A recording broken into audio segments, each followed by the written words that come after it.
안녕하세요. PP채널의 박목사입니다. 마태복음 7장 1절에서 5절 말씀을 보면 이런 내용이 나와요. 비판받지 않으려면 다른 사람을 비판하지 말아라. 그리고 내 이웃이 잘못한 걸 보면 비판하지 말고 너 자신을 돌아보라. 이 말씀이 주는 느낌은 이렇습니다. 다른 사람이 잘못한 걸 보더라도 비판하지 말아라. 그리고 너 자신을 살펴보고 너나 잘해라. 제가 조금 직설적으로 말했는데 어쨌든 이런 느낌을 주는 것만큼은 분명합니다. 이 말씀의 내용만 보면 기독교인은 다른 사람을 지적하거나 비판하면 절대 안 되는 것처럼 느껴져요. 지적하고 비판하는 그 행위 자체를 금지하는 것 같습니다. 그런데 마태복음 18장 15절을 보면요, 조금 다른 느낌의 내용이 나옵니다. 15절 말씀 제가 읽어드릴게요. 내 형제가 죄를 범하거든 가서 너와 그 사람과만 상대하여 권고하라. 뭐라고 하나요? 내 형제가 죄를 범하면 가서 권고하라고 말합니다. 여기서 말하는 형제는 단순히 친형제나 친척만을 의미하는 게 아니고 모든 이스라엘 사람을 뜻합니다.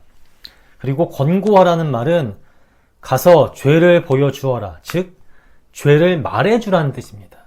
그러면 이 말씀의 내용은 잘못한 사람에게 가서 그의 죄를 말해주어라, 비판함으로 그의 죄를 깨닫게 해주어라 라는 뜻이 됩니다. 이는 15절과 연결되는 다음 절의 내용을 보면요, 더욱더 분명해집니다. 16절, 17절, 연결되는 16절, 17절에서도 잘못한 사람에게 잘못을 알려주고 회개하도록 계속 권고하라고 말해요. 그러므로 잘못된 것은 지적하고 비판해서 바로 잡기 위해 노력하라고 말합니다. 이 말씀처럼 예수님께서도 잘못된 걸 보셨을 때 의분을 내시고 비판하셨습니다. 예수님은 마태복음에서 하나님의 뜻이 아니라 자기들 뜻대로 구원을 말하고 또 하나님의 법만이 아니라 자기들의 법을 사람들에게 지키라고 강요했던 당시 유대교 지도자들을 보고 화를 내시며 이렇게 비판하셨습니다. 이 독사의 자식들아. 이게 굉장히 순화된 표현이에요. 사실 이 독사의 자식들이란 말은요, 굉장히 센 표현입니다. 당시 그 지역에서 뱀은 굉장히 부정한 동물이었거든요. 그래서 독사의 새끼란 말은요, 굉장히 심한 욕설이었어요. 우리나라 말로 바꿔보면 이 개의 자식, 이 개의 새끼, 야, 뭐 이런 류의 욕설과요 비슷한 욕설입니다. 예수님께서도 이렇게 죄를 범하고 있는 자들을 보시면요, 의분을 내시고 비판을 하셨어요. 근데 뭔가 조금 이상해요. 뭐가 이상하냐면 우리가 앞에서 살펴봤던 마태복음 7장의 내용하고요, 이 18장의 내용이요, 뭔가 맞지가 않는 것 같아요. 마태복음 7장에서는 절대 비판하면 안 되는 것처럼 이야기했는데 마태복음 18장에서는 잘못된 것은 지적하고 비판하라고 이야기합니다. 왜 이렇게 다를까요? 둘 다 예수님께서 하신 말씀이잖아요. 근데 왜 이렇게 다를까요? 설마 예수님께서 한 입 갖고 두 말을 하신 걸까요?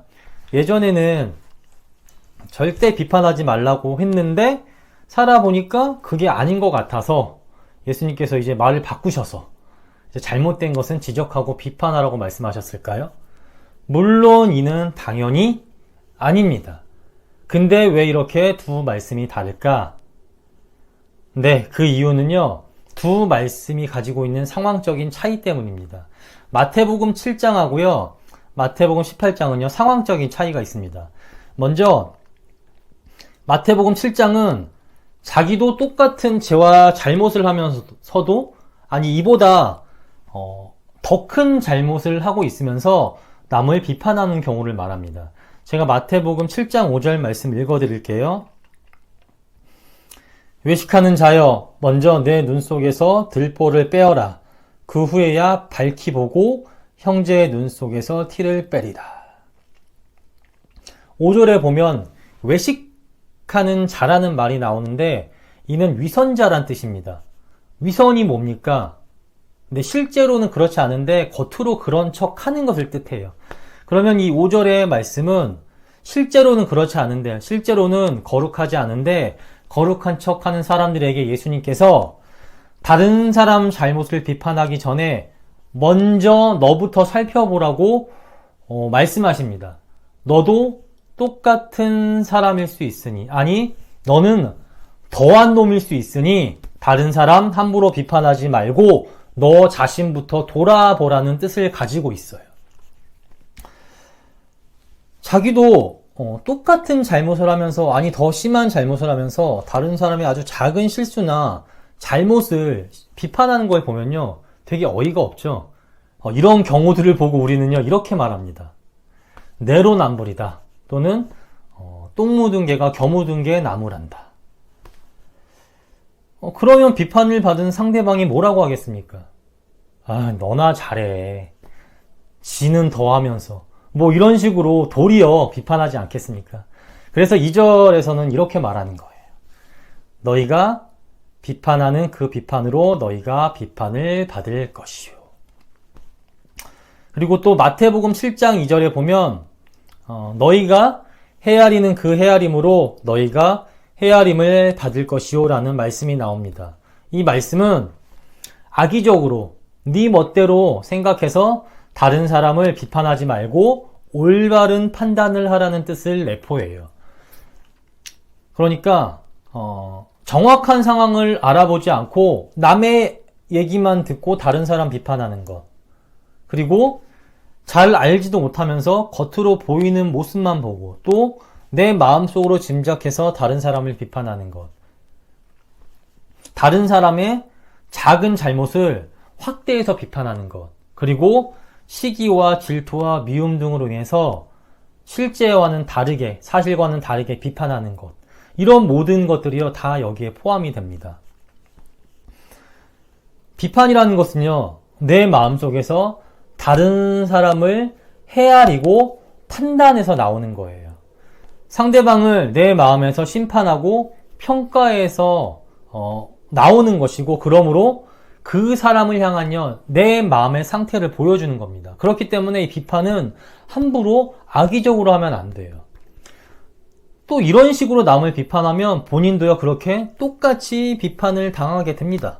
왜냐하면 비판을 당한 사람이 가만히 있지만은 않으니까요. 잘못된 비판을 하는 자는 동일하게 자신도 그렇게 비판을 당하게 되고 결국 좋을 게 하나도 없이 비판을 하는 자나 당하는 자나 서로에게 상처만 남게 됩니다. 그렇기에 마태복음 7장에선 이러한 모든 잘못되고 악의적인 비판을 금지합니다. 반면 마태복음 18장은요 누가 봐도 명확하게 죄가 드러난 상황이에요. 누가 봐도 명백하게 죄를 범한 사람에게 비판하여 죄를 깨닫게 하고 다시 올바른 길로 돌아오게 하려는 것이 마태복음 18장에서 말하는 비판의 핵심입니다.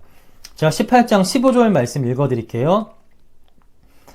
내 형제가 죄를 범하거든 가서 너와 그 사람만 상대하여 권고하라. 만일 들으면 내가 네 형제를 얻은 것이요. 자, 성경적인 비판의 원칙이 여기 있습니다. 성경적인 비판은 그 사람을 비판해서 마음의 상처를 입히거나 죄를 들추는 데 그치는 것이 아니라 비판을 통해서 죄를 깨닫게 하고 다시 하나님께 돌아오고 사람들과의 화목을 회복시키는 데 그 목적이 있습니다. 잘못된 길을 가는 사람들을 다시 하나님께 돌아오게 하는 것이 바로 성경적인 비판의 목적입니다. 성경은 모든 비판을 금지하지 않아요. 악의적인 비판은 금지하지만 사랑의 비판은 허용합니다. 사랑의 비판은요 반드시 필요해요. 그래야지만 잘못된 것을 바로잡을 수 있기 때문에. 하지만 악의적인 비판은요 절대 안 됩니다. 이런 비판은 서로 비판을 하는 사람이나 받는 사람 모두에게 상처만 주기 때문입니다. 살면서 한 번도 비판을 안 한 사람이 있을까요? 또는 비판을 받아보지 않은 사람이 있을까요? 없죠. 아무도 없어요. 왜냐? 우리는 모두 다 각자 잘못을 하고 살기 때문입니다. 그 각자가 한 잘못 때문에요, 모든 사람은 다 비판을 받습니다. 이 비판을요, 한 번도 안 받아본 사람은요, 세상에 아무도 없어요. 이렇게 내가 비판을 받게 된다면요, 우리는 나에게 향한 비판을 불쾌히만 여기지 말고 그 비판을 받아들일 줄 알아야 합니다. 비판을 받으면 내가 왜 비판을 받는지, 내가 어떤 점이 잘못되었는지 자기 자신을 돌아볼 줄 알아야 해요. 그래야지만 더 큰 죄로, 그리고 더 죄 가운데 깊숙이 빠지는 것을요, 막을 수 있습니다. 하지만 누가 비판받는 것을 좋아하겠습니까? 저도 싫어해요. 진짜 가장 사랑하는 가족이 저에게 비판하잖아요. 근데 가장 사랑하는 가족일지라도 듣기가 싫더라고요. 사람이 이런 존재인 것 같아요. 그냥 비판하는 그 자체가 싫어요. 누가 나에게 싫은 소리를 하는 게 싫어요. 내가 큰 잘못을 했지만 그럼에도 불구하고 다른 사람이 나에게 비판하는 건요, 정말 듣기가 싫습니다. 하지만 그래도 우리는 그런 마음이, 그런 감정이 들더라도요, 내 감정이 아니라 그런 내 감정을 누그러뜨리고 하나님의 말씀에 따라 비판을 들을 수 있는 기와 마음을 가져야 합니다. 비판을 받으면 지금 당장은 기분이 나빠서 안 들릴 수 있어요. 하지만 이 화가 조금 누그러지면 나에게 했던 비판을 통해 나 자신을 냉정히 돌아보고, 그래서 내 행동이 잘못되었다면 비판을 수용해 바르게 고칠 수 있는 저와 여러분이 되었으면 좋겠습니다. 결론입니다.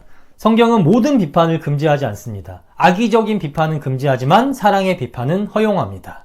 그렇기에 경솔하게 또는 악의적으로 다른 사람을 비판하는 것은 안 되지만 잘못된 것을 바로잡아 올바른 길로 인도하기 위한 사랑의 비판은 해도 됩니다.